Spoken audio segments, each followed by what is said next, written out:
আপনি যদি একজন কন্টেন্ট ক্রিয়েটর হয়ে থাকেন তাহলে আপনি কখনোই এই তিনটি ভুল করবেন না। আমরা অনেকেই আছি ছোট কন্টেন্ট ক্রিয়েটর, তারা এমন কিছু ভুল করে থাকে যে ভুলগুলোর কারণে তাদের ভিডিওগুলোতে ভালো রেস হয় না, এমনকি ভিউও হয় না। আপনি ইউটিউবের জন্য ভিডিও তৈরি করেন, আপনি ফেসবুকের জন্য ভিডিও তৈরি করেন, আপনি টিকটকের জন্য ভিডিও তৈরি করেন, আপনি কখনোই এই তিনটি ভুল করবেন না। নাম্বার 1, আপনি যে ভিডিওটা তৈরি করতেছেন সেই ভিডিওটা নির্ধারিত টাইম, আপনি যদি নির্ধারিত একটা টাইমকে ফলো না করে ভিডিও আপলোড করতে থাকেন তাহলে আপনার রেসটা একটু কম হওয়ার সম্ভব রয়েছে। আপনি একটি ভিডিও তৈরি করলেন, সেই ভিডিওটাকে আপনি যে কোনো একটা প্ল্যাটফর্মে আপলোড করেন না কেন, আপনি সেই ভিডিওটাকে কি করতেছেন, নির্ধারিত একটা টাইমে আপলোড করতেছেন না। যেমন আপনি আজকে ভিডিওটা আপলোড করতেছেন 4টায়, কালকে ভিডিও আপলোড করতেছেন 2টায়, তারপরে দিন ভিডিও আপলোড করতেছেন সন্ধ্যা 7টায়। তাহলে আপনার যে অডিয়েন্স গুলা রয়েছে সেই অডিয়েন্স গুলা আপনার নির্ধারিত টাইমে সেই ভিডিওটা পাচ্ছে না, এমনকি আপনার চ্যানেলটাও রেগুলারিটি হচ্ছে না।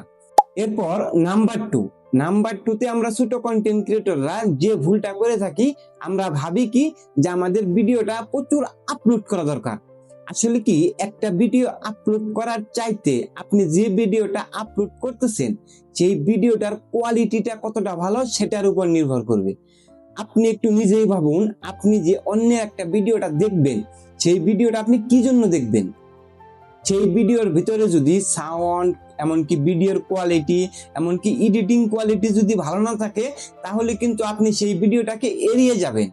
ঠিক আপনার যে অডিয়েন্স গুলা রয়েছে, আপনি যখন একটা ভিডিও আপলোড করতেছেন আপনি নিজেই দেখতেছেন যে আপনার সেই ভিডিওটা ভালো হয়নি, তারপরে আপনি কি করলেন, সেই ভিডিওটা আপলোড করে দিলেন। তাহলে আপনার কি হবে, সেই ভিডিওটা আপলোড হলো কিন্তু সেই ভিডিওটাতে ভিউ এমনকি কমেন্ট কিছুই হলো না। সেক্ষেত্রে আপনার সেই ভিডিওটার রেসটা অনেকটা ডাউন হয়ে যাবে।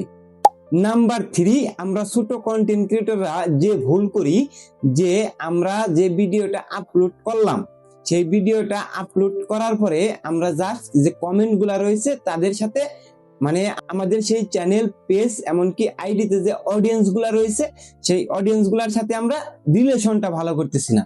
আপনি আপনার অডিয়েন্সকে কোশ্চেন করতে পারেন যে আপনাদের কোন ধরনের ভিডিও ভালো লাগে, এমনকি আপনি আপনার অডিয়েন্সদের যে কমেন্ট গুলা রয়েছে তাদের সেই কমেন্ট গুলার রিপ্লাই দিয়ে ভালো একটা রিলেশন তৈরি করতে পারেন। এতে আপনার কি হবে, আপনার চ্যানেলটা দীর্ঘ একটা জার্নিতে অনেকটা হেল্পফুল হবে। সো এরকম ভিডিও প্রতিদিন পেতে অবশ্যই আমাদের চ্যানেলটা সাবস্ক্রাইব করতে ভুলবে না। আর হ্যাঁ, তুমি কোন প্ল্যাটফর্মের জন্য ভিডিও তৈরি করো সেটা অবশ্যই কমেন্ট করে জানাবে। আসসালামু আলাইকুম।